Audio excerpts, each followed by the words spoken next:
Hey guys, welcome back to my YouTube channel. I'm so sorry that I have been gone for 3 months. Yeah, that was interesting. But to be fair, I have some really exciting news, which is why I haven't been filming for the past 3 months. It has just been such a roller coaster and things have been really crazy. I can't hold it back anymore. I just need to tell you guys, I am moving to the Netherlands. Yes. Kaylee am moving to the Netherlands for an entire year. Oh my freaking soul. I'm so beyond excited. Basically what happened was I got a job last year, or offered a job last year in, I want to say October, what's the month before that? September, somewhere over there. I got offered a job overseas as an au pair. This family, they're newlyweds and the wife had actually just fallen pregnant, which means that when I go overseas, I will be au pairing for a newborn baby. And literally the day that I'm filming this video right now, the little baby girl was literally born 2 days ago. Oh, what? Wait! She is this tiny little ball of cuteness and I'm so freaking excited. But that is basically why I've been gone for 3 months. Well, just like a little bit of an outline. I'm sure that if you are an au pair, then you understand that with becoming an au pair, you have so much freaking documents that you need to get done and so many rounds of interviews with the family and with the agencies and whatnot that it just gets so crazy. You just lose focus of everything around you and your mind's constantly like, get it done. Why wasn't any of that done the last 4 years? Well, there was a lot that was done, but there's more to do, Anderson. And I'm pointing out things that need to be done, that haven't been done, but need to be done. But all my stuff is basically done now, which is why I'm filming this video, because I had such a terrible time getting it done. It was so rough. Like, oh my gosh. It was such a rough process just to get all the documents together. Or getting documents and then them being like, no, this is the wrong type of document. We didn't ask for this document. We wanted that document. But then they don't really explain that to you. So I just thought that I would make a video for you guys to explain the process of if you want to be an au pair overseas, what all you need to do in order to get that done and just make your life a bit easier. So my cousin Sinead, she has actually herself just moved to the Netherlands. She's staying in Utrecht. Oh my gosh, I hope I said that right. As an au pair as well. It's so exciting. So we're both going to be there together. But anyways, and we both struggled so much with getting our documents on time, her specifically. And the issue with that is then you're spending so much unnecessary money. So much money just to get a document on time. So I just really want to help you guys like make this process a lot easier so that you know, okay, I need to focus on this. This is my deadline. This is my timeline. This is when everything needs to be done. So let's get into it. You want to find a family. The easiest way for me to find a family was on Au Pair World. It's a website on Google. Super easy to use. You put down all your information, who you are, whatnot, if you have a driving license, smoking, blah, blah. You put that all down. And then, once you've created your profile, you can now find a family, which is actually super easy to do because you can literally filter your criteria. If you want someone who smokes or someone who doesn't smoke or special needs kids or like whatever like that, then you can filter out the families so you can get who you want and who's going to be best suited for you. Once you have your perfect match, you guys can start talking on the website, just sending messages back and forth. Once that is done and you guys feel like you're both on the same level, you're matching each other and whatnot, then you can start calling. I highly suggest that you do multiple video calls with this family, because you need to get to know them, just like they need to get to know you.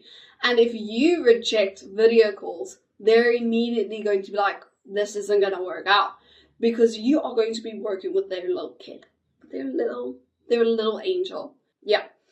So you want to get your family. Once you have your family, you want to then look at an agency. Agencies are so, so important. I do not recommend going without an agency. I've heard of people who have gone without an agent or an agency, and then they'll pay families that you take away their passports and they're stuck in the country. That is so, so dangerous, especially if it's in a country where you can't understand what they're saying when they speak in a different language. Okay, no. So find an agency, but don't just pick an agency. You know, every agency is different. So you want to find an agency that matches your energy. I'm going to be saying that a lot, but it is extremely, extremely important that you match each other's energy.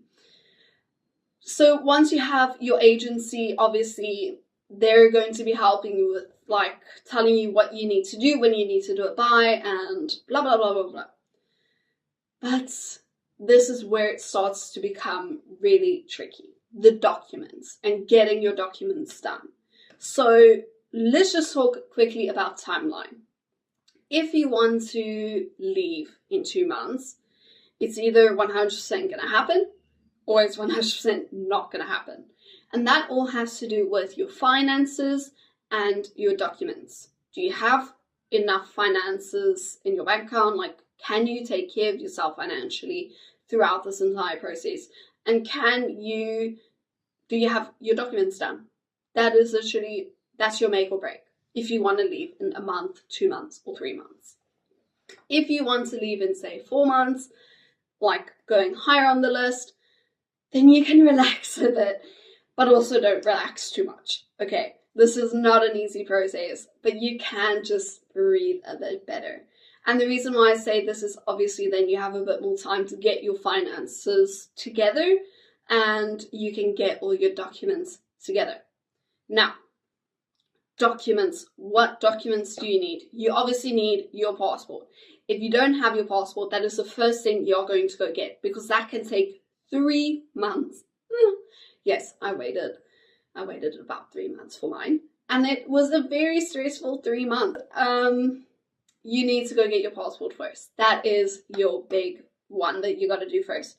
But not just that. While you're at Home Affairs, go get your unmarried certificate. Yes. You need to have proof that you're not married. I think it's called like an IND form. Okay. So you're going to apply for it. So that by the time you get your passport, you're also getting your IND form. Okay.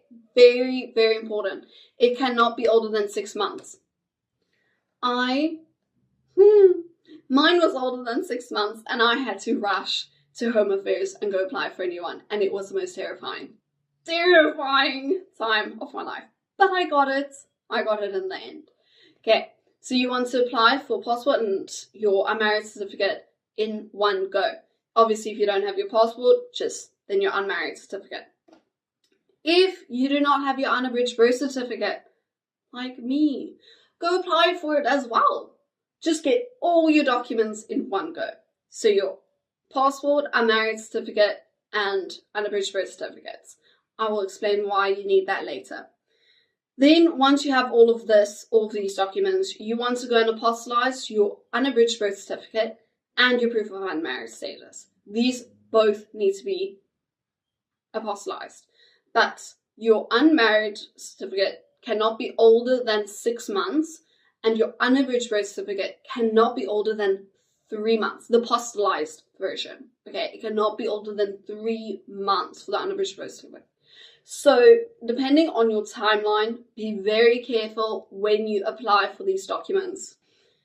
Now, you need your unabridged birth certificate for your residency permit when you move overseas. So, if things don't work out and your flight leaves on Friday and it's Monday and you still don't have your unabridged birth certificate that is apostolized, it's okay.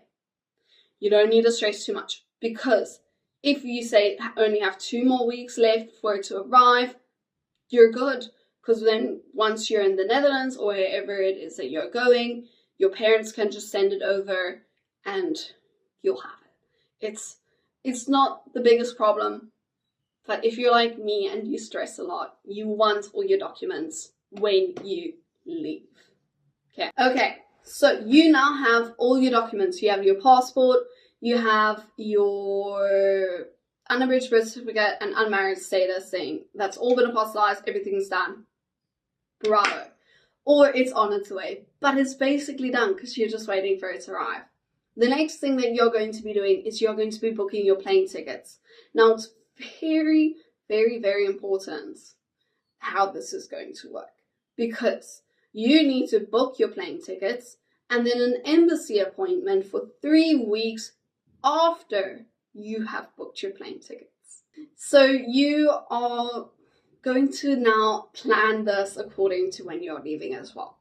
Because, for example, I got my plane tickets now over the weekend, so I now need to plan, okay, 3 weeks after the 6th of April, we're looking at beginning of May, the first week of May, basically. That's when my embassy appointment is. That gives me a whole month for them to sort out my visa. No stress, no worries. I'm just gonna chill and eat my popcorn. Now let's talk about luggage. When it comes to obviously going overseas in your country, their clothes are made for their weather, just like our clothes are made for our weather. So their winter is not our winter, but you don't want to pack too light, because if you're, for example, going to Netherlands, like myself, then you're only going to be earning 340 euros a month. In Rand, that is somewhere just over 6,000 Rand, if I'm correct, which, seems like a lot to us, but to them, that's pocket money. So you want to pack enough clothes, but also not unnecessary clothes. For example, you want to obviously pack in your jeans, your sweatpants, your long sleeve shirts, your whatever shirts. But you also perhaps want to look into taking a really good quality K-weight jacket. Now, the reason why I say this is obviously you want to be warm in winter. So this is going to help you. But the best thing that you can do is you get yourself a thermal vest. Then you've got your t-shirt. Then over that, you've got like a fleecy shirt. It looks something like this. It's got like a bit of fleece. It's very warm, by the way. So you want a fleecy shirt, then over your normal shirt and your thermal shirt. Then you're going to be putting on a hoodie or a sweater or something fluffy. Then you put on your K-weight jackets. And then your rain jacket or a windbreaker, something that's just going to really stop the wind or rain and whatever from piercing into your clothes underneath.